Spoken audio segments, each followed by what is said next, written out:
A bullet punched through the window. Glass exploded everywhere. The wall behind Victoria Stone's head cracked open exactly where her skull had been 1 second ago. 1 second. That's all that separated life from death. And the only reason she survived, a starving homeless 16-year-old girl who screamed a warning she had no business screaming. Ember Hayes had nothing, no home, no family, no reason to risk her life for a stranger. But she did it anyway. 1 hour later, 1,000 Hell's Angels dropped to their knees for her.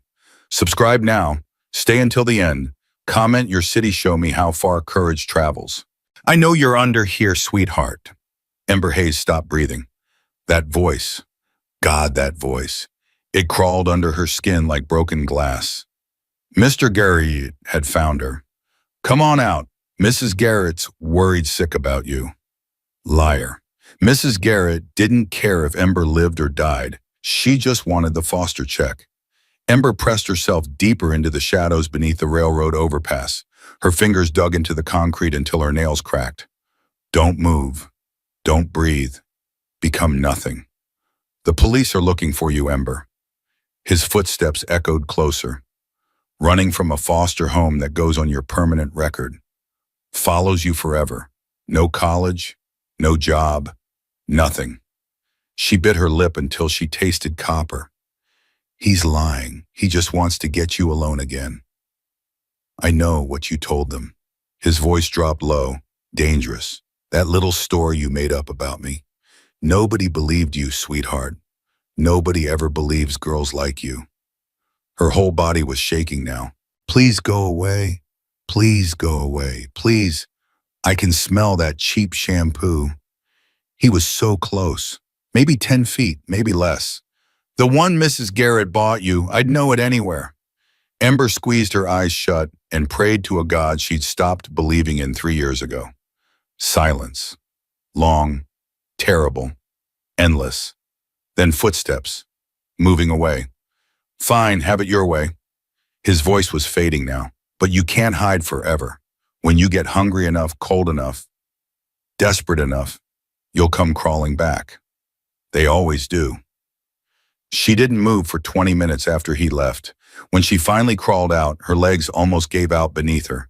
Ember grabbed her backpack and ran. She'd been on her own for 14 days. 14 days since she climbed out that bedroom window at 2 in the morning. 14 days since she felt Mr. Garrett's hand on her doorknob in the dark. 14 days of sleeping under bridges, eating from trash cans, and learning that the world had no place for a girl nobody wanted. You're doing good, Em. She could almost hear Tyler's voice. Her brother, her protector, dead at 22 in some desert she couldn't pronounce. Just keep moving, one foot in front of the other. That's all survival is. Ember touched the dog tag hanging around her neck. The metal was cold against her chest. PFC Tyler James Hayes. I'm trying, Ty, she whispered. I'm really trying. Her stomach cramped hard. She hadn't eaten in almost 3 days. The crackers she'd stolen from a gas station were long gone. Water helped for a while, but now even that wasn't enough. Lucky's Diner throws out good food at closing time. She'd watched them do it twice.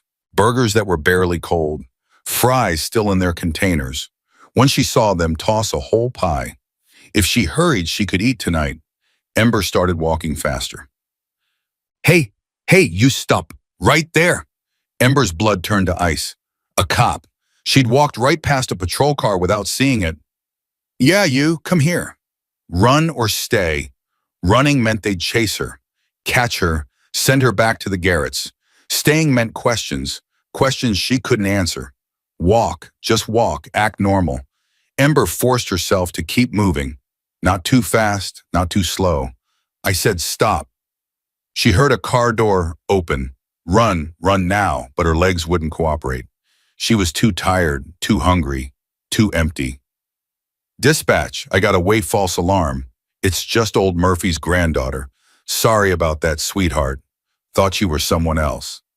Ember didn't turn around. She just kept walking, one foot in front of the other. That was close, too close. She needed to be more careful. One wrong move, and it was back to that house, back to that room, back to that doorknob turning in the dark. I'd rather die. Iron Ridge wasn't big, but it was dangerous. mostly because of one group, the Hells Angels. Their compound sat in the old industrial district, a converted steel factory everyone called the Forge. You could hear their motorcycles from a mile away. Feel the rumble in your bones. Ember's mother used to warn her about them. Stay away from those people, they're criminals. Killers. They'll eat you alive. But that was before the pills, before the needles, before Ember found her cold on the bathroom floor. Maybe she was wrong about them too. Ember had been watching the angels for 2 weeks now. Not up close, she wasn't stupid, but from the shadows. And what she saw didn't match the warnings. She watched them help old Mrs. Chen with her groceries. She watched them fix the playground equipment at the park. She watched a giant bearded man spend an hour helping a crying kid find his lost dog. People lie, Tyler used to say. Watch what they do, not what they say. Tonight, Ember's path took her right past the Forge. She didn't plan it. It was just the fastest way to Lucky's Diner, and she was too hungry to care about anything except food. Music thumped from inside. Lights glowed through the windows. A row of motorcycles stood outside, chrome and steel, and barely contained power. Ember slowed down. Through a side window, she could see a woman sitting alone in a back office. Dark hair, neat ponytail, counting stacks of money. Charity money, Ember realized. A banner in the window said, "Toys for Troops, Holiday Ride." They're collecting for military families. For families like Tyler's. For families like hers. The woman picked up a phone, laughed at something, spun a pen between her fingers. She looked happy, safe, like someone who'd never had to sleep under a bridge or run from a man in the dark. Must be nice. Ember should have kept walking. She didn't. A black SUV turned onto the street. Ember's gut clenched. Something's wrong. She'd learned to trust that feeling. It had saved her in the foster homes, on the streets, in all the places where bad things happened to girls who didn't pay attention. The SUV pulled to the curb across from the Forge. The engine stayed running. No one got out. Why are they just sitting there? The woman in the office was still on the phone, still laughing, still completely unaware. It's not your problem. Keep moving. Ember took a step toward the diner, then another, but her eyes kept drifting back to that SUV. Something's wrong. Something's really wrong. 5 minutes passed, then 10. The SUV didn't move. Just go. Get food. Find somewhere to sleep. Forget about this. The driver's door opened. A man stepped out. Tall, thin, long dark coat, face hidden by a black ski mask. Ember's heart slammed against her ribs. No, no, no, no. He reached inside his coat. Moonlight glinted off metal. Glock 19s with a suppressor. Tyler had taught her about guns. He'd wanted her to know how to protect herself. If you at first see one of these pointed at someone, you've got about 3 seconds to act. The man started walking toward the Forge, toward the window, toward the woman who was still laughing, still spinning her pen, still completely unaware that death was coming. Run, this isn't your problem. You didn't see anything. But Tyler's voice was louder. The world is full of people who look away. Promise me you'll never be one of them. The man was 15 feet from the window. I promised Ty. I promised. 10 feet. But I'm scared. I'm so scared. 5 feet. The man raised his gun, and Ember ran. Gun! Her voice exploded out of her like a bomb. Get down! He's got a gun! The assassin's head snapped toward her, and their eyes met through the holes in his mask. Cold. Empty. Dead. He pivoted. The gun swung toward Ember. He's going to kill me. But her legs were already moving. The side door of the Forge was 15 feet away. 10 feet. 5. She grabbed the handle. Please don't be locked. Please don't be locked. It flew open. She threw herself inside. Shoot her outside the window. Bang! Glass exploded. The bullet buried itself in the wall exactly where the woman's head had been 2 seconds ago. Ember hit the floor as chaos erupted around her. Boom! Viper, you hit. A mountain of a man came thundering from the front room. 6'4", 300 pounds, beard like a grizzly bear. He spotted Ember and grabbed her collar, throwing her behind a leather couch. Stay down. 2 more men charged past with guns drawn. Big guns, much bigger than the assassins. He's running black SUV heading east. Get the plates. No plates. Go, go, go. Engines roared outside. Tires screamed against pavement.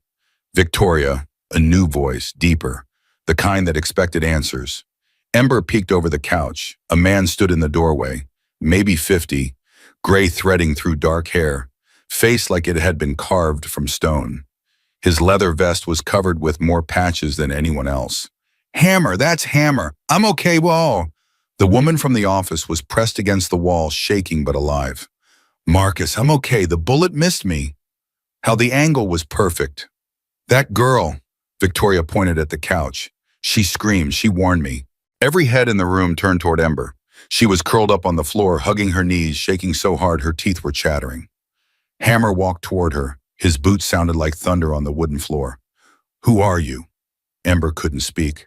Her voice was gone. I asked you a question. Marcus, Victoria's voice was sharp. She's terrified. Back off. Someone just tried to kill you, Victoria. I need answers. And you'll get them, but not like this. Victoria pushed past her husband and knelt beside the couch. Hey, look at me. Ember forced herself to meet the woman's eyes. You're safe now, okay? No one's going to hurt you. What's your name? Ember. That's pretty. I'm Victoria, but everyone calls me Viper. She smiled. You just saved my life, Ember. I owe you everything. You saw a man with a gun, and instead of running away, you ran toward me. That's not nothing, and that's everything. Hammer crouched down beside his wife. How old are you, kid? 16? Where do you live? Silence, Decimo. Answer me. Nowhere. Ember's voice cracked. I don't live anywhere. Hammer's eyes narrowed. He looked at Victoria, then back at Ember. Bruno, the mountain man, appeared. Yeah, Prez. Runner, name, face, everything. I want to know who she is in 10 minutes. On it. Bruno disappeared. Hammer stood up. If you're lying to me, I'll find out, and you won't like what happens next. I'm not lying. We'll see. He walked out. Shim. Victoria helped Ember onto the couch. Ignore him, he's scared. When Marcus gets scared, he gets angry. I understand. Victoria sat beside her, but you're 16 years old. You're living on the streets, and tonight you risked your life for a complete stranger. Wipe Ember touched Tyler's dog tag because I couldn't save them. Couldn't save who? My brother, he died overseas 3 years ago. My mom, she couldn't handle it, started using pills first, then needles. Then one day she just didn't wake up. Victoria's hand found hers. After that, it was foster homes. 5 of them. The last one. Ember stopped. What happened at the last one? The man, Mr. Garrett, he started coming to my room at night. Victoria's grip tightened. Did he? No, I got out before he could. Climbed out the window 2 weeks ago. Been on the streets ever since. And tonight, I was going to Lucky's Diner. They throw out food at closing time. I saw the SUV sitting outside your building and something felt wrong. So I watched. And then he got out and I saw the gun and you ran toward it, not away. Ember nodded. Why buying? Because my brother used to say the world is full of people who look away. Her voice was barely a whisper. He made me promise I'd never be one of them. Victoria pulled her into a hug. Ember stiffened. She couldn't remember the last time someone had held her like this. It's okay, Victoria whispered. Let go. It's okay. And for the first time in 3 years, Ember let herself cry. Bruno came back 15 minutes later. She's legit. Hammer looked up from his phone. Talk. Ember Rose Hayes, 16, ward of the state, currently listed as a missing person runaway from a foster home in Henderson. Bruno's jaw tightened. The foster father is Raymond Garrett. 2 prior complaints against him, both dropped before going anywhere. What kind of complaints? Inappropriate contact with a minor. The room went dead silent. Hammer's hands curled into fists. So she's telling the truth. Every word. Victoria stood up. Then we're done treating her like a suspect. Viper. No Marcus. This girl saved my life. I don't care where she came from. I don't care what her record says. She put herself between me and a bullet. That's more than most people would do for their own family. Hammer stared at his wife for a long moment. Then he nodded. Fine. Bruno, what do we know about the shooter? Iron Vipers. Has to be. That bar fight 3 weeks ago, when we put their guy in the hospital, Snake Morrison swore revenge by going after my wife. Hit them where it hurts, Prez. That's Snake's style. He knew killing you would start a war, but killing Viper, that would break you. Hammer's face went dark. Get everyone on the phone, every chapter, every ally. I want 1,000 brothers here by sunrise. And the girl? Hammer looked at Ember. She was still sitting on the couch, clutching Tyler's dog tag like a lifeline. She stays. Nobody touches her. Nobody questions her. She saved my wife's life tonight, and that means she's under our protection. What about the cops? What about them? They're going to come asking questions. Girls a runaway. They find out she's here. Then we make sure they don't find out. Hammer walked to the couch and crouched down in front of Ember. Listen to me carefully. The police are going to show up. When they do, you're my goddaughter, visiting from out of state. You don't know anything about the shooting. You were in the back room when it happened. Understand? Ember nodded. Good. Victoria, get her something to eat. She looks like she hasn't had a real meal in weeks. Because she hasn't. Hammer's expression flickered. Just for a second. Then fix that. He stood up and walked out. Moin. Victoria led Ember to a small kitchen in the back of the building. Sit. I'll make you something. You don't have to. Sit. Ember sat. Victoria pulled ingredients from the refrigerator. Bread, cheese, butter, tomatoes. Grilled cheese and tomato soup. My grandmother's recipe. She always said there's nothing in this world that can't be fixed with a good meal and a warm bed. My mom used to say something like that. Yeah, what was she like? Before or after? Victoria paused. Before. She was everything. She worked 2 jobs to keep us fed. Never complained, never asked for anything. She used to sing while she cooked. Old country songs, said they reminded her of her mother. And after your brother died, she stopped singing, stopped cooking, stopped everything. It was like someone turned off the lights inside her. Victoria set a plate in front of Ember. Eat, before it gets cold. Ember took a bite. The cheese was hot and gooey. The bread was crispy and buttery. It was the best thing she'd ever tasted. Slow down, Victoria laughed. There's plenty more. Sorry, I just...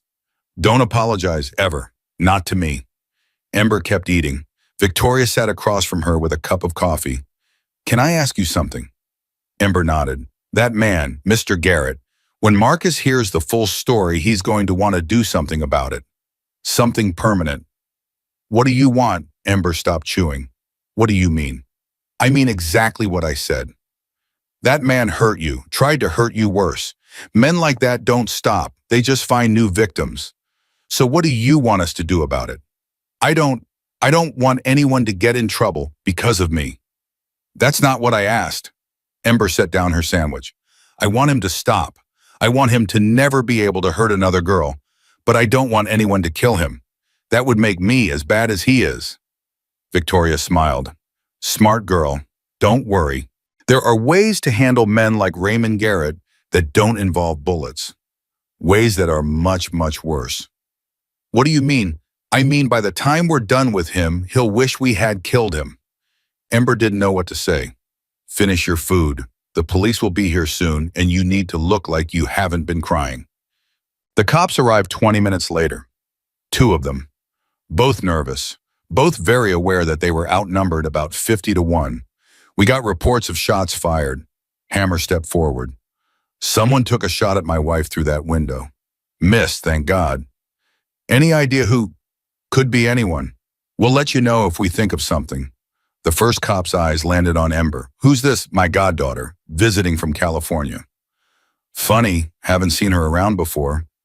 That's because she just got here yesterday. Any other questions, officer? The cop looked like he wanted to push it, but he also looked like he wanted to keep all his teeth. We'll need statements.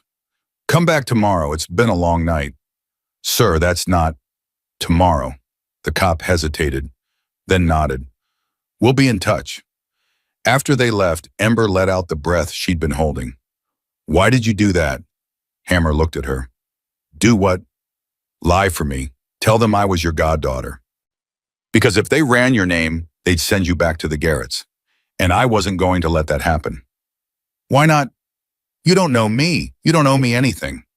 Hammer reached into his vest. He pulled out a worn leather patch. Angel wings with the words Guardian Spirit stitched beneath. In 50 years, we've given out 7 of these. They go to people who protect the family without being asked, without expecting anything in return. He pressed it into Ember's palm. You just earned number 8. Ember stared at the patch. I don't understand. You saved my wife's life tonight. That makes you one of us, whether you like it or not. But I'm nobody. You're not nobody. Hammer's voice was firm. Not anymore. Not ever again. He turned and walked away. Victoria sat down beside Ember. Welcome to the family, sweetheart. Ember looked at the patch in her hand. For the first time in 3 years, she felt something she'd forgotten existed. Hope. The phone call started at midnight.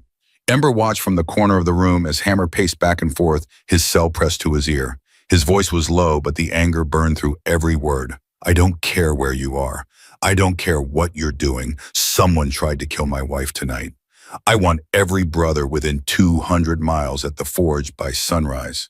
He hung up, dialed again. Reno chapter. This is Hammer from Iron Ridge. We've got a situation. Victoria brought Ember a blanket and draped it over her shoulders. It's going to be a long night. You should try to rest. I can't. I know, but try anyway. The front door burst open. 3 more bikers stormed in, their faces twisted with rage. Where is she? Where's Viper? Victoria raised her hand. I'm fine. I'm right here. One of the men, tall, bald, with a spider web tattoo crawling up his neck, crossed the room in 4 strides and pulled her into a bear hug. Jesus Christ, V. When Bruno called, I thought, I know, but I'm okay. Thanks to her. The man looked at Ember for the first time. This the kid. Her name is Ember. He walked over and stuck out his hand. Razor, treasurer, you saved my best friend's wife tonight. I owe you everything. Ember shook his hand weakly. I just did what anyone would do. No, you didn't. Anyone would have. You ran toward the bullets. That's not normal. That's something else. More phones were ringing now. More voices filled the room. The forge was waking up and it was angry. Bruno appeared at Hammer's side. Prez, we got a problem. What now? Someone's been asking questions around town about the kid. Ember's blood went cold. What kind of questions? Guy matching Garrett's description showed up at Lucky's diner about an hour ago, asking if anyone had seen a red-headed teenage girl. Hammer's jaw tightened. He's still looking for her. Gets worse. He's got a cop with him. Ember stood up so fast the blanket fell to the floor. A cop. Off duty. Guy named Henderson works out of the Henderson PD. Garrett called in a favor. Victoria's face went pale. They're hunting her. They're hunting her, Bruno confirmed, and they're getting close. Hammer turned to Ember. This Garrett, how dangerous is he? He's not violent. Not like that. He's sneaky. He makes people believe him. He made everyone believe I was lying about what he did. And this cop friend of his, I don't know. I didn't know he had friends in the police. Razor cracked his knuckles. So we've got a pedophile and a dirty cop teaming up to find a 16-year-old girl who just saved our president's wife. That about sums it up. That sums it up, Bruno said. Good. Then let's go pay them a visit. No, Hammer's voice cut through the room like a blade. Not yet. We handle the Iron Vipers first. Garrett can wait. Prez. I said not yet. One war at a time. The room went quiet. Victoria took Ember's hand. Come with me. There's a room upstairs where you can rest. Nobody will find you there. But, no buts. You've been through enough tonight. Let us handle the rest. Ember wanted to argue, but the exhaustion was hitting her now, deep, bone-tired exhaustion that made her legs feel like lead. Okay. Victoria led her toward the stairs. Behind them, Hammer was already back on the phone. Vegas chapter. This is Hammer. We've got a code red. The night was just beginning. Oshtown. The room upstairs was small but clean. A single bed, a wooden dresser, a window that looked out over the street below. Ember sat on the edge of the bed, too wired to sleep. Victoria sat beside her. Can I ask you something? Ember nodded. When you saw that man with the gun, what went through your head? Ember was quiet for a moment. My brother, Tyler. He used to tell me stories about the people he served with, how they would run toward danger instead of away from it, how they would die for each other without thinking twice. She touched the dog tag around her neck. He said that's what family means, not the people you're born to, the people you die for. Victoria's eyes glistened. He sounds like a good man. He was the best man I ever knew, and when he died, I promised myself I'd try to live like he did, even if I was scared, even if it was hard. And tonight I saw you sitting there, and I saw that man coming. And I thought if I don't do something, she dies. And I couldn't let that happen. Not again. Not again. Ember's voice dropped to a whisper. I found my mom. After she overdosed, she was still warm. If I'd gotten home 5 minutes earlier. Victoria pulled her close. It wasn't your fault. I know, but it doesn't feel that way. It never does. That's the thing about guilt. It doesn't care about logic. It just sits there eating you alive until you learn to let it go. How do you let it go? Victoria was quiet for a long moment. You find something to live for, something bigger than the pain, and you hold on to it with everything you've got. A knock on the door made them both jump. Bruno's voice came through. Viper, Prez needs you downstairs. We've got company. Victoria stood up. Stay here, lock the door. Don't open it for anyone except me. What's happening? I don't know yet. Just stay hidden. She slipped out the door. Ember heard the lock click behind her. She was alone. Downstairs, the atmosphere had shifted. Two men stood in the center of the room. They weren't wearing cuts, weren't riding motorcycles, but the way they carried themselves said everything. Cops. Officers, Hammer's voice was ice, little late for a social call. The first cop, tall, thin, with a face like a hatchet, held up his hands. Relax. We're not here about the shooting, at least not directly. Then what are you here about? A missing girl, name of Ember Hayes, run away from a foster home in Henderson, got a report she might be in the area. Hammer didn't blink. Never heard of her. Really, because we got a witness, says he saw a teenage girl matching her description running toward this building right before the shots were fired. Your witness is mistaken. The second cop, shorter, heavier, with eyes that never stopped moving, stepped forward. Mind if we take a look around? Yes, I mind very much. We can get a warrant. Then get one. Until you do, you're standing on private property without permission. And in case you haven't noticed, you're outnumbered about 40-1. The first cop's jaw tightened. This girl's a minor. If you're harboring her, that's a felony. I told you, I've never heard of her. Her foster father is very concerned. He just wants to make sure she's safe. Victoria stepped one forward. Her voice was velvet wrapped around steel. Her foster father, you mean Raymond Garrett, the man with 2 prior complaints for inappropriate contact with minors? The cops exchanged a glance. Those complaints were dropped. Of course they were, because men like Garrett know how to work the system. They know which cops to call, which favors to trade. Victoria smiled. It wasn't friendly. Kind of like how he called you tonight, Officer Henderson. The shorter cop's face went red. I don't know what you're talking about. Don't you? Because I've got a friend at the DMV who says you and Garrett go way back. High school buddies. Best man at each other's weddings. That kind of thing. That's irrelevant. Is it? Because it seems pretty relevant to me. A dirty cop helping his pedophile friend track down the girl who ran away before he could rape her. That's one hell of a story. Might even make the news. The room went dead quiet. The first cop's hand drifted toward his gun. 40 bikers tensed. I wouldn't do that if I were you, Hammer said calmly. You might get one of us, but you won't get all of us. And then your families will have to pick out coffins. The tension stretched like a wire about to snap. Finally, the first cop spoke. This isn't over. No, Hammer agreed. It isn't. But for tonight it is. Now get out of my house before I stop being polite. The cops retreated. The door slammed behind them. Bruno let out a long breath. That was close. Too close, Hammer said. They know she's here. They'll be back with a warrant by morning. So what do? We make sure she's not here when they come back. Victoria shook her head. We can't just throw her out on the street. I'm not throwing her out. I'm moving her somewhere safe, somewhere they can't find her. Where? Hammer pulled out his phone. I know a place. Yeah.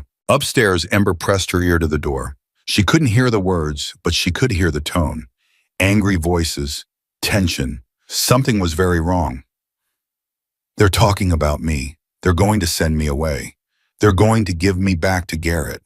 Her hands started shaking. No, I won't let that happen. I won't go back. She looked at the window. It was old. Wooden frame, probably hadn't been open in years, but it was big enough for her to fit through. If I climb out onto the roof, I can jump to the alley below. I've done it before at the Garrett's house. I can do it again. She was reaching for the latch when the door opened. Victoria stood in the doorway. Going somewhere, Ember froze. I wasn't. Yes, you were, and I don't blame you. Victoria stepped into the room and closed the door behind her. But you don't have to run anymore. The cops know I'm here. I heard them. You heard part of it, not all of it. And they're going to come back with a warrant. They're going to drag me back to that house. No, they're not. How can you be sure? Victoria sat down on the bed. Because Marcus is making some calls. And by morning, you're going to be somewhere Garrett and his dirty cop friend will never find you. Where? Somewhere safe. That's all you need to know right now. Ember's legs gave out. She sank to the floor, her back against the wall. Why are you doing this?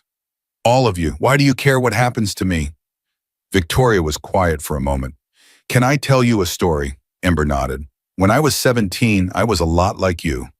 Running from a bad home, living on the streets, thinking nobody gave a damn whether I lived or died. She paused. Then I met Marcus. He was young back then. Just a prospect trying to earn his patch.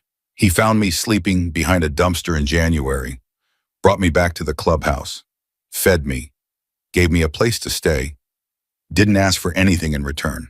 And why did he help you? Because someone did the same for him when he was young, and someone did the same for that person. That's how it works. You get helped, and then you help someone else. The chain goes back decades, maybe centuries, maybe forever. Victoria leaned forward. Tonight you became part of that chain. You saved my life without knowing who I was or what it would cost you. That's rare, that's precious, and it means you're one of us now. But I'm not a biker. You're not just anything. You're Ember Hayes. And from this moment on, you have a family, a real one, people who will fight for you, die for you, never let anyone hurt you again. Ember's eyes filled with tears. I don't know how to have a family anymore. Then we'll teach you. The door opened again. Hammer stood in the doorway. It's done. I found a place for her. Where? My mother's cabin, up in the mountains, no roads, no neighbors, no way for anyone to find her. Victoria nodded.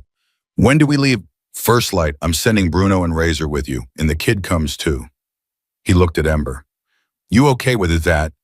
Ember wiped her eyes. I don't have much choice. You've always got a choice. That's the one thing nobody can take from you. He crossed his arms. So choose. Come with us and be safe. Or go back out there and take your chances. What's it going to be? Ember looked at Victoria. Victoria nodded. Ember stood up. I'll come with you. Hammer almost smiled. Good. Now get some sleep. Tomorrow's going to be a long day. He walked out. Victoria squeezed Ember's hand. Welcome to the family. For real this time. But Ember didn't sleep. She couldn't. Every time she closed her eyes, she saw the assassin's face. Those cold, empty eyes staring at her through the ski mask. He saw me. He knows what I look like. He'll come back. She sat by the window watching the street below. More motorcycles were arriving now. Dozens of them. Their headlights cut through the darkness like searchlights. Men and women in leather poured into the forge, hugging each other, talking in low voices. The anger was palpable even from up here. All these people, all of them here because of what happened tonight, because of what I did. A knock on the door made her jump. It's Bruno. Open up. She unlocked the door. The big man stood in the hallway holding a plate of food. Victoria said, "You barely touched your dinner." "Can't have that. Eat." He thrust the plate into her hands. A sandwich, chips, a cookie. "Thanks." "Don't thank me. Just eat." He started to turn away, then stopped. "Hey, kid." "Yeah? What you did tonight? Running toward that gun. Most grown men wouldn't have the guts for that. You've got steel in your spine. Don't let anyone tell you different." He walked away before she could respond. Ember ate the sandwich. It tasted like hope. At 3 in the morning, the door burst open. Ember shot up from the bed, heart pounding. Hammer stood in the doorway. His face was pale. "We have to go. Now, dumb." "What, why, bye? The Iron Vipers. They're coming. Someone tipped them off that we're gathering our forces. They're going to try to hit us before we're ready." Ember was on her feet in seconds. How many? Scouts spotted, at least 30, maybe more. When? Minutes, maybe less. Victoria appeared behind Hammer. "Marcus, we can't leave. Not now. If we run, it looks like we're scared." "I don't care how it looks. I care about keeping you alive. I won't hide while our family fights." Victoria. "No, I've never run from a fight in my life, and I'm not starting now." Hammer's jaw clenched. For a moment, they just stared at each other. Then he nodded. "Fine, but you stay inside, and the kid stays with you." "Agreed." He grabbed a shotgun from the wall and headed for the stairs. Bruno Razor. "Get everyone in position. We've got incoming." The building erupted into controlled chaos. Men grabbed weapons. Women moved to secure the exits. Someone was shouting orders. Someone else was loading shells into a gun. Ember stood frozen in the middle of it all. "This is my fault. If I hadn't saved Victoria, none of this would be happening." "Hey!" Victoria grabbed her arm. "Don't. I can see what you're thinking, and don't. This war has been brewing for months. You just happened to be here when it finally broke. But nothing. You saved my life. Everything else is just noise." A engine roared outside, then another, then 10 more to hum. "They're here," someone shouted. Victoria pulled Ember toward the back of the building. "Come on, there's a safe room in the basement. We wait there until it's over." "And if it's not over..." Victoria didn't answer. She just kept moving. The basement was cold and dark. Ember huddled against the wall, her arms wrapped around her knees. Victoria sat beside her, calm as stone. Above them they could hear shouting. Engines, the occasional crack of gunfire. "Aren't you scared?" Ember whispered. Terrified. "You don't look it. I've had a lot of practice hiding it." Victoria turned to face her. "When I first joined this life, I was scared all the time. Scared of the violence, scared of the police, scared of losing Marcus. But eventually I realized something. What? Fear doesn't go away. You just learn to act in spite of it. That's what courage really is. Not the absence of fear. The refusal to let fear stop you." A loud crash shook the building. Ember flinched. Victoria didn't move.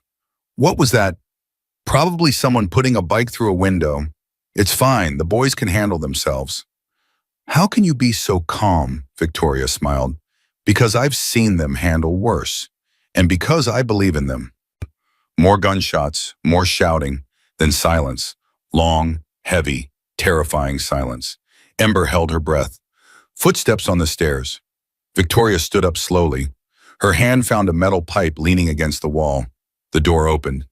Bruno stood in the doorway, blood trickling from a cut on his forehead. "It's over." Victoria's shoulders sagged with relief. "How bad?" 3 of theirs down, 2 of ours wounded, but they'll live." The rest ran when they saw how many brothers had already arrived. "And Marcus?" "Fine, pissed off, but fine." Victoria dropped the pipe. "Thank God." Bruno looked at Ember. "You okay, kid?" She nodded even though she wasn't sure it was true. "Good. Come on, the Prez wants to see you both." The main room looked like a war zone. Broken glass, overturned furniture, shell casings scattered across the floor. But the Hells Angels were standing. Bloodied, bruised, but standing. Hammer was in the center of the room, his shotgun still in his hand. "Is it done?" Victoria asked. "For now, they'll regroup, come back with more men, but tonight we held our ground." He looked at Ember. "You should have seen it, kid. 20 of our brothers against 30 of theirs. Didn't even break a sweat. I heard the gunshots. Mostly warning shots. We weren't trying to kill anyone. Just send a message. What message? Hammer smiled grimly. That if you come for our family, you'd better bring an army, because nothing less will do. The front door opened. More bikers poured in. Then more. Then more. Reinforcements from the Reno chapter, Bruno announced. Sacramento's an hour out. Vegas should be here by dawn. Hammer nodded. Good. By sunrise, we'll have more than enough to finish this. He turned to Ember. You still want to leave for the cabin? She looked around the room, at the men and women who had fought for each other, who had risked everything for each other, for her. No, Hammer raised an eyebrow. No, I want to stay. I want to see this through. Victoria put a hand on her shoulder. Ember, it's dangerous. I know, but you said it yourself. That's what family does. They stand together. She met Hammer's eyes. I'm part of this family now, right? Hammer was quiet for a long moment. Then he nodded. Yeah, kid, you are. He reached out and touched the guardian spirit patch she'd pinned to her borrowed jacket. Welcome home. Outside, more engines rumbled in the darkness. The army was gathering, and Ember was no longer invisible. Sure. By 4 in the morning, there were 200 motorcycles parked outside the forge. By 5, there were 500. Ember stood at the window watching them arrive. Wave after wave of leather and chrome in unbreakable brotherhood. I've never seen anything like this, she whispered. Victoria stood beside her. Most people never will. This is what happens when you hurt one of us. The whole family rises. All these people, just because someone tried to hurt you, not just because of me, because of the principle. If you let one attack go unanswered, there will be more. If you show weakness, predators circle. So you show strength instead. You show that touching one of us means facing all of us. Hammer appeared behind them. We've got a problem. Victoria turned. What now? Garrett, he's not giving up. He filed a missing person report, called in more favors. There's now an official bolo out for Ember across 3 states. Ember's stomach dropped. What does that mean? It means every cop in Nevada, California, and Arizona is looking for you. If any of them find you with us, we're all going to prison. So I should leave. No. Hammer's voice was firm. You're not leaving. We're just going to have to be smarter. How? I've got a lawyer, best in the state. He's on his way here now. If anyone can make this go away, he can. A lawyer for me. For the family, and your family now. Hammer put a hand on her shoulder. Nobody's sending you back to that monster, not while I'm breathing. A motorcycle roared up outside. A moment later, a man in an expensive suit walked through the door, looking wildly out of place among all the leather and denim. Marcus, Victoria. He nodded at each of them. Then his eyes landed on Ember. And you must be the young woman everyone's talking about. This is Leonard Cross, Hammer said. He's handled every legal situation the club has faced for the last 20 years. Cross extended his hand. Miss Hayes, I've reviewed your file. Raymond Garrett is a piece of work, but he's not untouchable. Give me 48 hours, and I'll have so much dirt on him, he'll never work in child services again. How? That's not something you need to worry about. Just know that when I'm done, you'll never have to fear that man again. Ember shook his hand. Thank you. Don't thank me yet. Thank me when it's done. He walked off to confer with Hammer. Victoria squeezed Ember's arm. See, I told you, family takes care of its own. For the first time in 3 years, Ember believed it might actually be true. Dawn was breaking over Iron Ridge. The sky turned pink, then gold, then brilliant orange. And still the motorcycles kept coming. Ember lost count at 700. Bruno found her by the window, pressing a cup of coffee into her hands. You look like you need this. Thanks, she took a sip.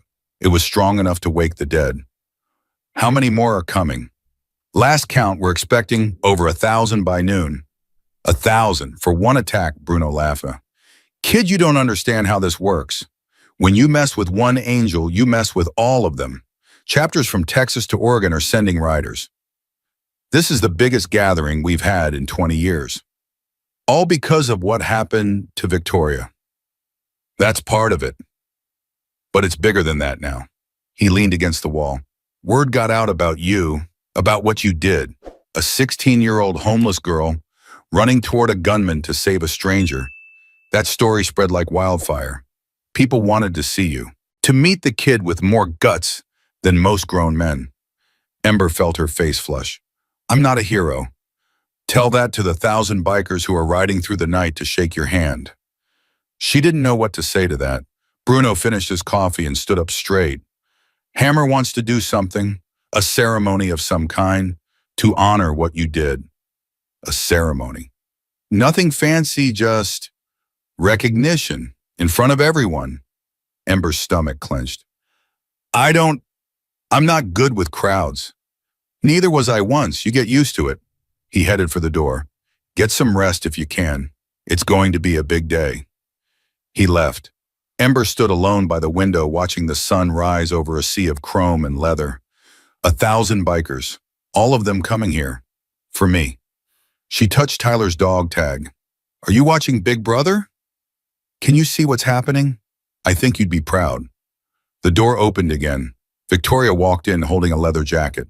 This belonged to my daughter, she said quietly. She passed away 5 years ago. Car accident. She was about your age. Ember's breath caught. Victoria, I can't.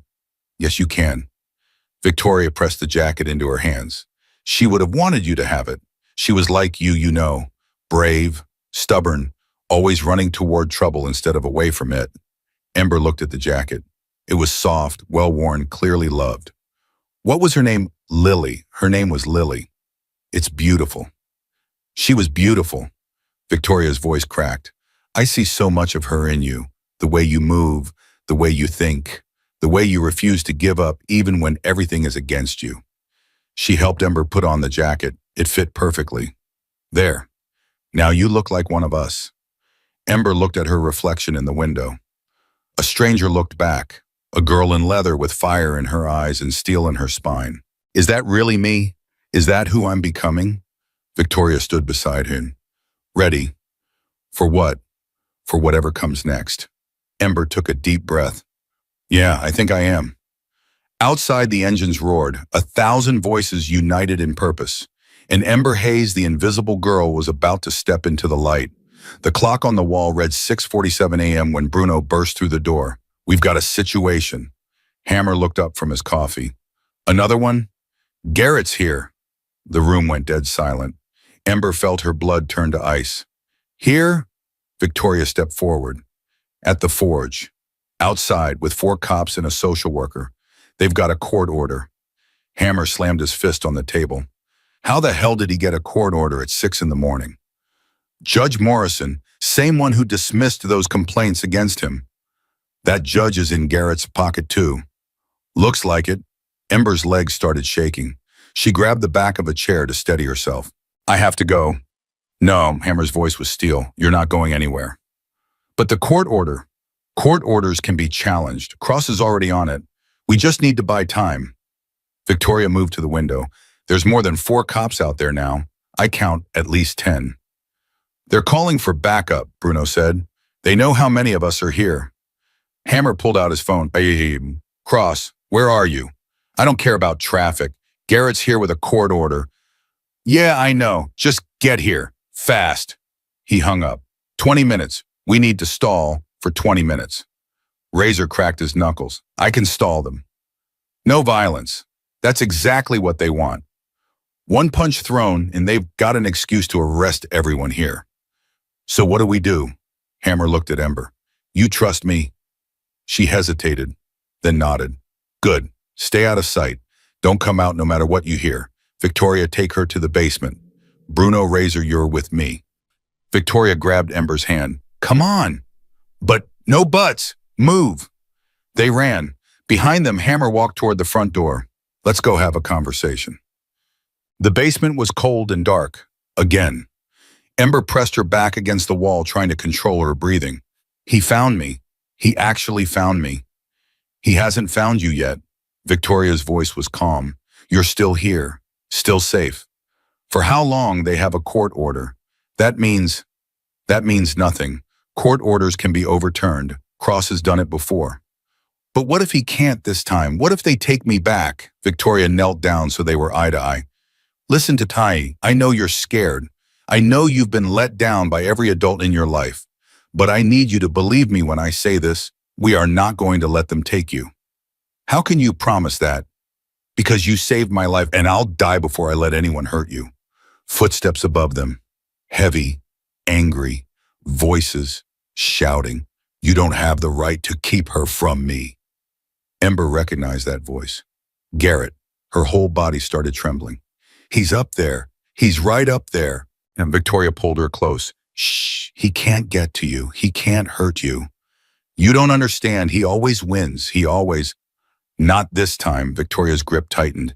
This time he's up against something he's never faced before. What's that? A family that doesn't back down. More shouting above. Something crashed. Someone was yelling about warrants and jurisdiction. Then Hammer's voice, loud, clear, commanding. You want to take that girl, you're going to have to go through 1,000 of us first. Silence, long, heavy, suffocating. Then engines, not one or two, dozens, hundreds. The basement wall vibrated with the sound. Victoria smiled. The cavalry's here. Upstairs, the scene had changed completely. When Hammer had walked out to face Garrett and the cops, there had been maybe 200 bikers outside, enough to be intimidating, not enough to be unstoppable. Now there were 500. More were arriving every minute. They parked their bikes in perfect rows, creating a wall of chrome and steel between the forge and the police. Garrett's face had gone from smug to worried to downright terrified. This is intimidation, he sputtered. You can't do this. Can't do what? Hammer spread his hands. These are just my friends. They heard there was trouble. They came to help. There's hundreds of them. Is there a law against having friends, Mr. Garrett? One of the cops, a sergeant by his stripes, stepped forward. Mr. Stone, we have a court order requiring you to produce Ember Hayes for return to her legal guardian. I don't know anyone by that name. We have witnesses who say she ran into this building last night. Your witnesses are mistaken. I don't think they are. And I don't care what you think. Hammer's voice hardened. You've got a piece of paper signed by a judge who's clearly in this man's pocket. That's not justice. That's corruption. Be careful, Mr. Stone, or what you'll arrest me in front of 500 witnesses with more arriving every minute. Hammer smiled. Go ahead, make my day. The sergeant's hand drifted toward his gun. 500 engines revved. The sound was deafening, overwhelming, a wall of pure mechanical fury. The sergeant's hand dropped. This isn't over, he said. No, it isn't. Hammer stepped closer. But right now, you're going to get back in your cars and leave. You're going to take this piece of garbage with you. And you're going to tell Judge Morrison that if he wants to keep signing corrupt court orders, he's going to have a very uncomfortable retirement. Garrett lunged forward. You can't do this. She's my... Your what? Hammer cut him off. Your victim, your target, the girl you've been grooming to rape. Garrett's face went purple. That's a lie. She made it up. Did she? Because I've got a lawyer digging into your past right now, and the things he's finding, they're going to bury you. You don't have anything. Don't I? Hammer pulled out his phone. Let's see. 3 other former foster children willing to testify about what you did to them. Bank records showing payments to Judge Morrison. Phone records between you and Officer Henderson going back years. Oh, and my personal favorite, a hidden camera in your foster daughter's bedroom that your wife didn't know about. Garrett's face went white. That's you can't, I can, and I did. Hammer leaned in close. You're done, Garrett. Not today, maybe. Not tomorrow. But soon. Very soon. And when you fall, I'm going to be there to watch. He turned and walked back inside. Behind him, the police retreated to their cars. Garrett stood alone in the street, surrounded by 500 hostile faces. Then he ran. In the basement, Ember heard the engines fade, footsteps on the stairs. She tensed. The door opened. Hammer stood in the doorway. It's over, for now. Ember let out a breath she didn't know she'd been holding. What happened? Garrett and his friends left. They'll be back eventually, but by then Cross will have everything we need to destroy him. Victoria helped Ember to her feet. How much does Cross have? Enough. 3 other victims willing to testify. financial records linking Garrett to the judge, and the piece de resistance, a hidden camera in Ember's bedroom. Ember's stomach lurched. A camera. He was recording you, for months probably. Hammer's jaw tightened. Cross's investigators found it this morning. It's being turned over to the FBI as we speak. The FBI? This isn't just a local matter anymore. When federal charges get involved, no amount of corrupt judges can save him. Ember felt her knees go weak. A camera. In her bedroom. Recording everything. Every time she changed clothes. Every time she got out of the shower. Every private moment. He had been watching. All along, he had been watching. I think I'm going to be sick. She ran for the corner and threw up what little was in her stomach. Victoria was there in an instant, holding her hair back, rubbing her back. It's okay. Let it out. Let it all out. He was watching me the whole time. I thought I was paranoid. I thought I was imagining things, but he was watching. He can't watch you anymore. Victoria's voice was fierce. He's never going to see you again. He's never going to touch you. He's never going to hurt anyone ever again. Ember wiped her mouth with the back of her hand. Promise. I promise, Vio. Hammer's phone buzzed. He looked at the screen. His expression darkened. What is it, Victoria asked. The Iron Vipers. They're regrouping. Snake Morrison is calling in reinforcements from 3 states. How many? Scouts say at least 200, maybe more. Victoria closed her eyes, went iron. Tonight, they're planning to hit us at sundown. So we've got 12 hours. Less than that, we need to be ready. Ember straightened up. What can I do? Hammer looked at her, really looked at her. You've done enough, kid. More than enough. I want to help. The best way you can help is by staying safe. If something happens to you, everything we've done is for nothing. But, no buts, his voice softened. I know you want to fight. I know you're tired of running, but sometimes the bravest thing you can do is let other people protect you. Ember wanted to argue, but she was so tired, so empty. The adrenaline that had been keeping her going was finally running out. Okay, Hammer nodded. Good. Victoria, take her to the safe room. Make sure she eats something. Get some rest. What are you going to do? Prepare for war, Nita. The safe room was different from the basement. It was on the 2nd floor behind a steel door with 3 separate locks. No windows, thick walls, a small bed in the corner, a mini fridge, a bathroom. This is where we keep our most valuable assets, Victoria explained. Money, documents, important people. I'm not important. Yes, you are. Victoria guided her to the bed. Sit, I'll make you something to eat. Ember sat, her whole body felt heavy, like she was made of lead. Victoria, yeah. What happens if they lose tonight, I mean? What happens if the Iron Vipers win? Victoria was quiet for a moment. They won't. But what if they do? Then we run. There are safe houses all over the country, places where the club can disappear if things get too hot. You'd come with us. And if they find us there too, then we run again and again, as many times as it takes. Victoria sat down beside her. That's what family does. We don't abandon each other, ever. I've never had that before. I know, but you have it now. There was a knock on the door. Victoria tensed. Who is it? It's me. Bruno's voice. Victoria opened the door. Bruno was holding a small box. Package just arrived. From Cross. What is it? Evidence, the stuff his investigators dug up on Garrett. He looked at Ember. He thought you should see it. Before anyone else. Ember's stomach clenched. I'm not sure I want to. You don't have to, but Cross says it might help. Seeing how much we have on him. Knowing he's never going to hurt you again. Ember looked at the box. Then she reached out and took it. Leave us alone for a minute. Bruno nodded and left. Victoria sat beside her as she opened the box. Inside were photographs, documents, printed emails, phone records, and at the bottom a USB drive labeled surveillance footage. Don't watch that, Victoria said quickly. You don't need to see what's on there. I know what's on there. Then you know you don't need to see it. Ember set the USB aside. The documents were damning enough. Emails between Garrett and Judge Morrison discussing the Hayes situation.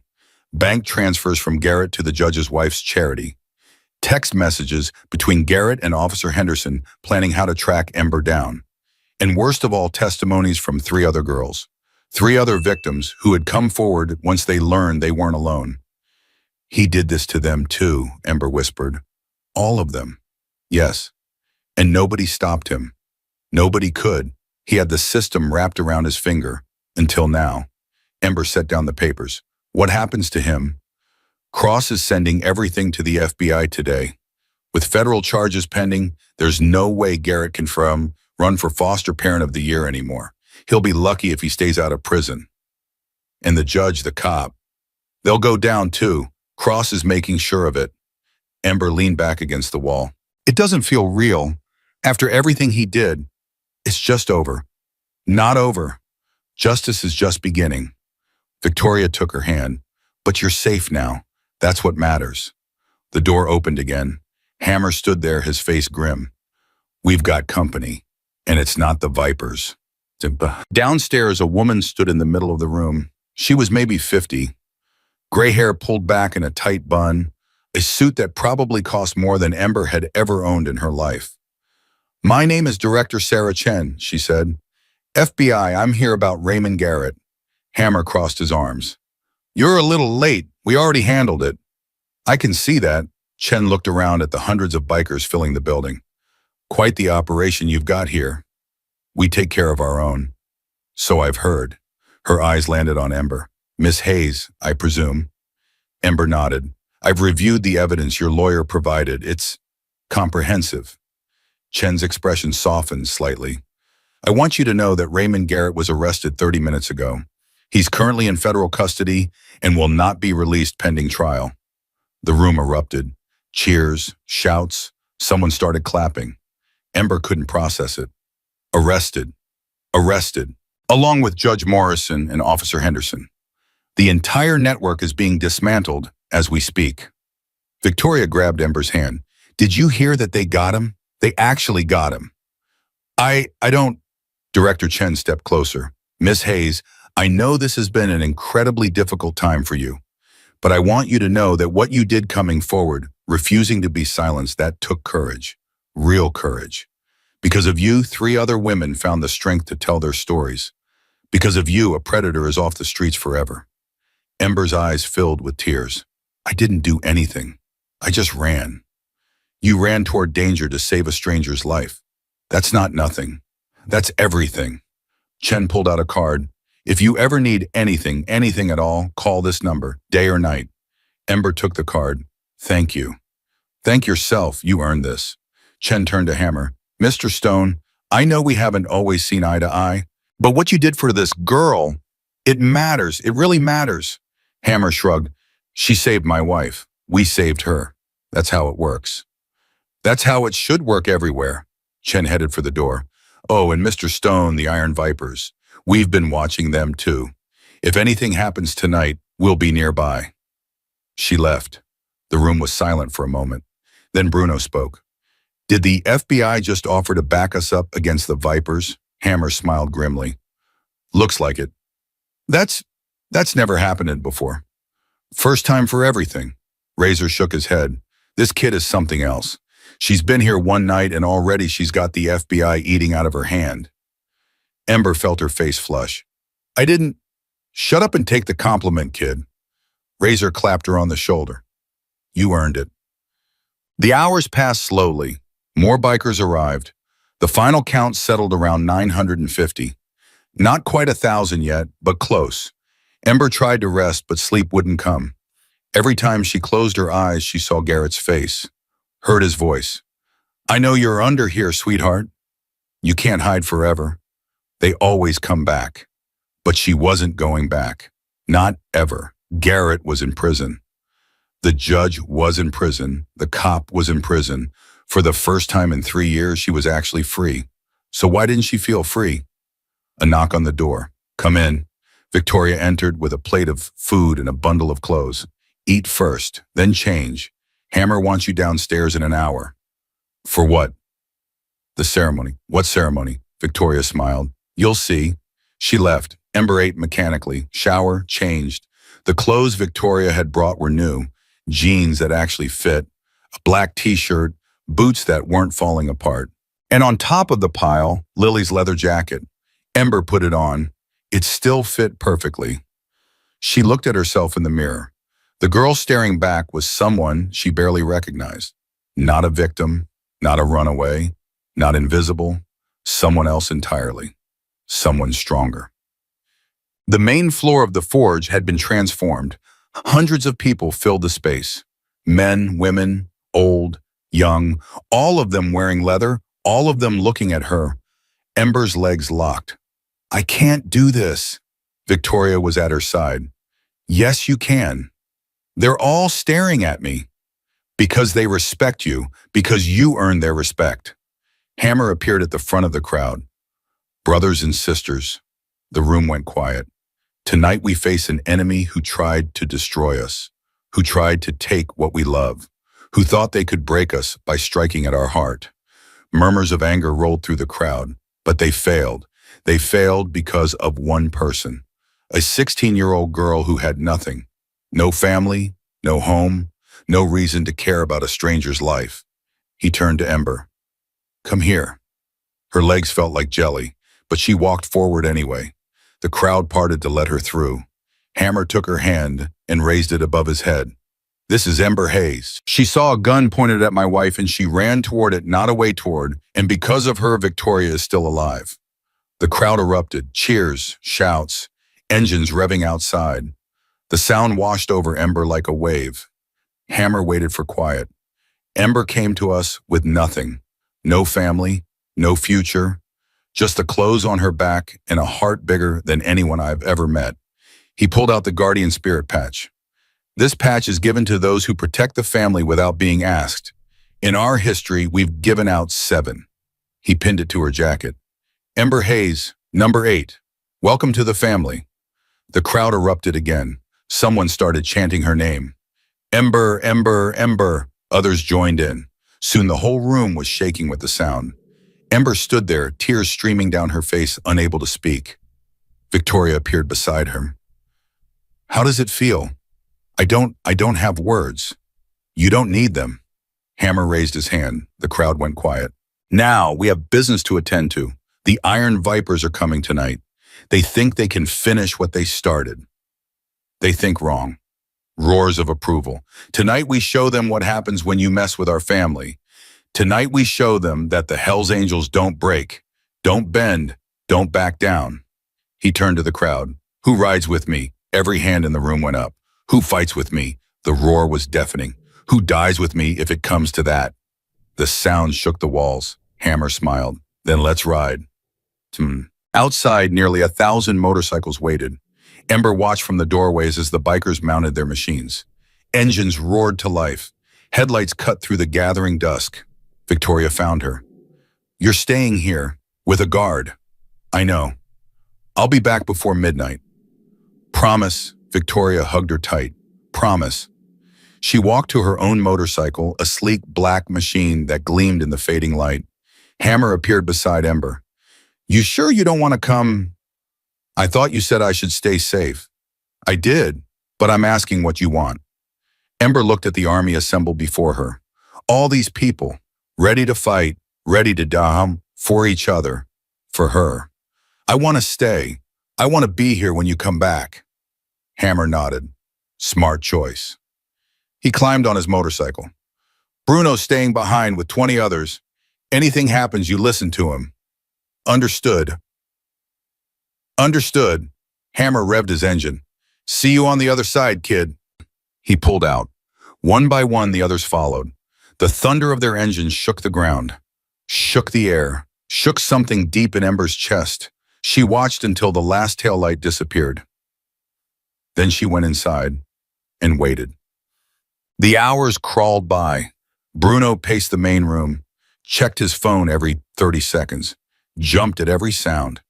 Ember sat in the corner, Lily's jacket wrapped around her like armor. How long do these things usually take? Bruno shrugged. Depends. Could be over in an hour. Could go all night. And if it goes bad, then we get you out. There's a van in the back. Safe house in Reno. you'd be there by morning. I'm not running anymore. Kid, I'm not. She stood up. If something happens to them because of me, I'm not going to hide. I'm going to help. Bruno sighed. You really are one of us, aren't you? Before she could answer, his phone buzzed. He looked at the screen. His face went pale. What is it? They're coming. Who's coming? Bruno grabbed his gun. The Vipers. They split their forces. Half went to meet our people. The other half, they're heading here. Ember's blood ran cold. How many? At least 50. And we have a 20. The front door crashed open. A man in a snake-emblazoned jacket stood in the doorway, a gun in his hand. Nobody move. More men poured in behind him. Bruno shoved Ember behind him. Run. But run. She ran. Ember ran. Her feet slammed against the floor. Her heart hammered in her chest. Behind her, she could hear gunshots. Screaming. The sounds of a war erupting. The back stairs. Victoria had shown her the back stairs. If she could get there, she could get to the roof. And from the roof, a hand grabbed her arm. She spun around, ready to fight. It was one of the angels. A young woman, maybe 25, with a shaved head and a desperate look in her eyes. This way. Quick. They ran together through a maze of hallways. Left, right, down a narrow corridor Ember had never seen before. Where are we going? Panic room. Behind the kitchen. They don't know about it. What about the others? Bruno's holding them off. We've got maybe 2 minutes before they sweep the building. They burst into the kitchen. The woman shoved aside a heavy refrigerator, revealing a hidden door. Inside. Now. Ember hesitated. What about you? Someone needs to put the fridge back. Go. I can't just leave you. Yes, you can. The woman's eyes were fierce. You're what they want. If they find you, everything we've done is for nothing. Now go. She shoved Ember through the door and pulled it shut. Ember heard the refrigerator scrape back into place. Then footsteps. Voices. Check everywhere. She's here somewhere. What about this one? She's not the target. Tie her up and move on. Ember pressed her hand over her mouth to keep from screaming. They had the woman who had just saved her, and there was nothing she could do about it. The footsteps faded. Ember waited. 1 minute, 2, 5, silence. She was alone in the darkness, completely alone. The panic room was small, maybe 6 feet by 8. A single emergency light cast everything in a dim red glow. Ember's hands were shaking. Her whole body was shaking. Think. Tyler always said to think. There had to be something she could do, some way to help. Her eyes adjusted to the darkness. A shelf against one wall. Emergency supplies, water, food, a first aid kit, and in the corner a radio. Ember grabbed it. Please work. Please, please work. She turned it on. Static filled the small space. Hello, can anyone hear me? This is Ember. The forge is under attack. There are at least 50 of them. Please, someone. Static, nothing. She tried again. Bruno, Victoria, anyone, please. A voice crackled through the speaker. Ember, is that you, Victoria? Victoria, where are you? They're here, the Vipers. They came to the forge and we know we're coming back 20 minutes out. 20 minutes, they'll find me by then. They'll listen to me. Victoria's voice was strained, like she'd been running or fighting. Where are you right now? Panic room behind the kitchen. Good, that's good. They don't know about that room. Stay there, don't make a sound. We're coming. But Bruno, the others, Bruno can take care of himself. Your job is to survive. Understand? Ember's eyes filled with tears. I'm scared, Victoria. I know, baby, I know, but you're the bravest person I've ever met. You ran toward a gun to save my life. You can do this. I don't feel brave. Courage isn't about feelings. It's about actions. And your actions have been nothing but brave since the moment I met you. Gunfire crackled through the radio. Victoria, I have to go. Stay hidden. We'll be there soon. The radio went dead. Ember clutched it to her chest. 20 minutes. She just had to survive for 20 minutes. The sounds of fighting were getting closer. Ember pressed herself into the corner of the panic room, making herself as small as possible. Voices, right outside the kitchen. Where is she? The kid. Where the hell is she? Nobody's talking. Then make them talk. A scream. High-pitched. Terrible. Ember bit down on her fist to keep from crying out. I'll ask again. Where is the girl? Bruno's voice. Steady despite everything. I already told you, she left hours ago. She's not here. Liar. Another scream. You think I care about one more body? You think I won't kill every single person in this building until someone tells me where she is? Go ahead. Kill us all. You still won't find her. Because she's not here. Silence, then a laugh. Cold. Cruel. Fine, have it your way. Burn the building. Ember's blood froze. What? You heard me. If she's here, she dies in the fire. If she's not, we've sent a message the angels will never forget. Either way, we win. You're insane? Maybe, but I'm also going to be standing over the ashes of your precious forge by morning. So who's really winning here? Footsteps retreated, then the smell of gasoline. They were going to burn the building down, with everyone still inside. Ember couldn't breathe. Fire! They're going to set fire to the building. I have to get out. But if I leave, they'll find me. If I stay, I burn. Her hand found Tyler's dog tag. What would you do, Ty? What would you do? His voice echoed in her memory. Sometimes there's no good choice, Em. Just the one you can live with. She couldn't live with hiding while everyone else burned. She couldn't. Ember pushed open the panic room door. The kitchen was empty, but she could hear them moving through the building, splashing gasoline on the walls, laughing. How long until they lit the match minutes? Maybe less. She had to warn the others, had to get them out. Ember crept through the kitchen, into the hallway, toward the main room, bodies on the floor, some moving, some not. Bruno was tied to a chair, blood running down his face. Kid. His eyes went wide when he saw her. What the hell are you doing? Get out of here. They're going to burn the building. I know. That's why you need to run. I'm not leaving you. Ember. I said I'm not leaving. She ran to him, started working on the ropes. There's a knife in my boot. Left side. She found it, started cutting.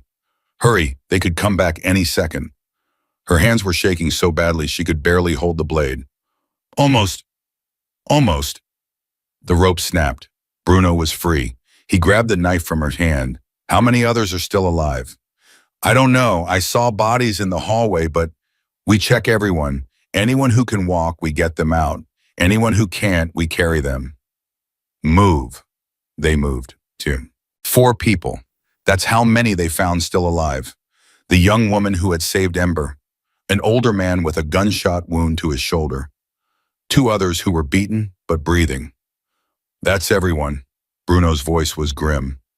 That's everyone. 16 people had stayed behind to guard the forge. 12 were dead. We need to move. Now. The back exit. Blocked. The older man shook his head. They've got guys covering every door. Then we make our own door. Bruno grabbed a fire axe from the wall. Everyone stay behind me. When I say run, you run. Don't look back. Don't stop. Just run. He approached the wall at the back of the building, started swinging. Thunk, thunk, thunk. They're breaking through back wall. Footsteps, running toward them. Bruno, I know, keep cutting. Thunk, thunk, gunfire erupted. The older man went down. No, Ember dropped to his side. He was still breathing. Barely. Leave him, Bruno shouted. We have to. I'm not leaving him. She grabbed his arm, started dragging him toward the hole Bruno was making. More gunfire. Bullets splintered the wood around them. Thunk, thunk, crash. The wall gave way. Cold night air rushed in. Go! Everyone go! They poured through the hole, into the alley, into the darkness. Ember dragged the wounded man with her. Her arms screamed, her legs burned, but she didn't stop. Kid put me down. His voice was weak, fading. I'm slowing you down. Shut up. I'm serious. Leave me. And I'm serious. Shut up. They reached the end of the alley. Headlights. Ember froze. No. Not now. Not when we're so close. The vehicle skidded to a stop in front of them. The door flew open and Victoria jumped out. Ember! She ran toward them, hammer right behind her. We came as fast as we could. The Vipers, they split their force. Half attacked us on the road. It was a trap. The forge. Bruno's voice was ragged. They're burning it. Hammer's face went dark. How many did we lose? 12 that we know of? Silence.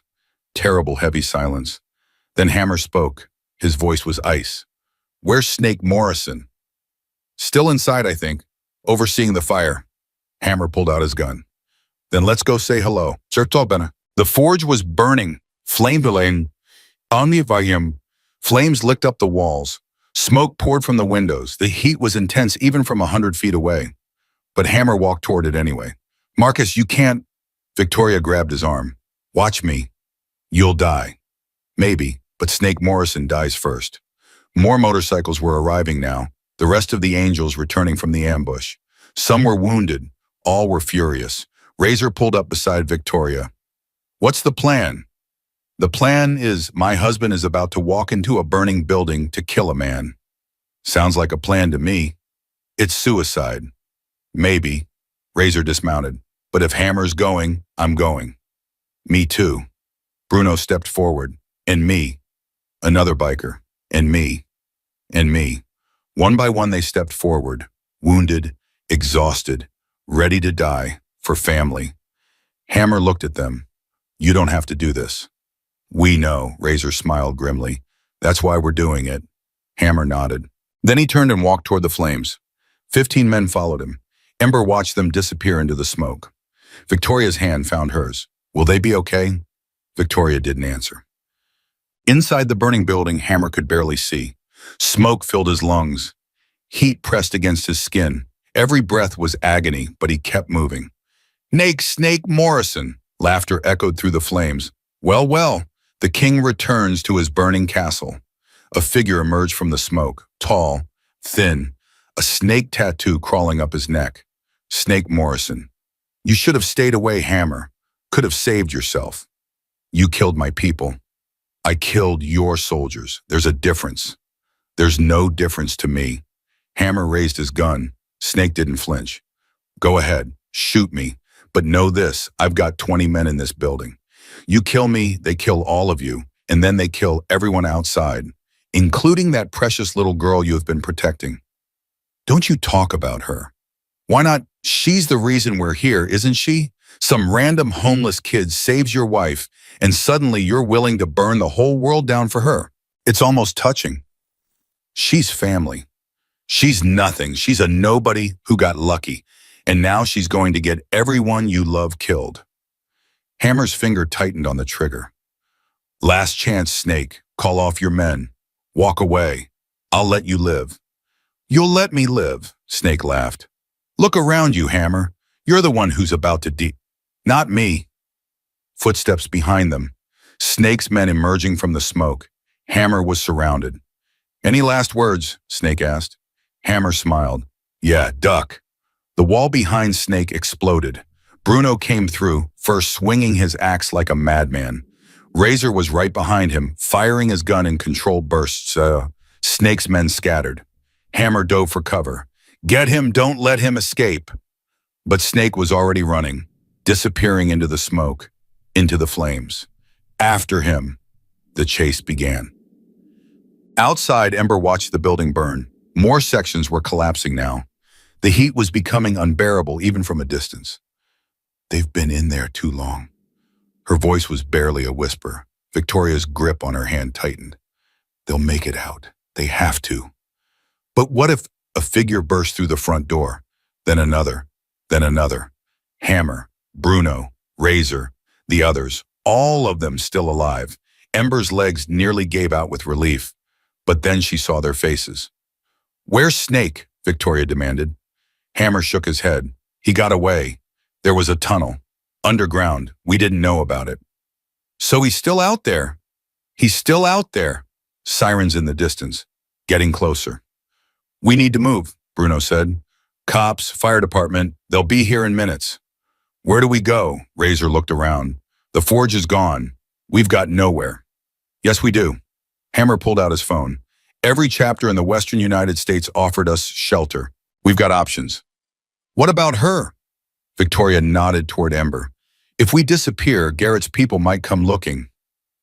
Garrett's in federal custody, Ember said. So are the judge and the cop.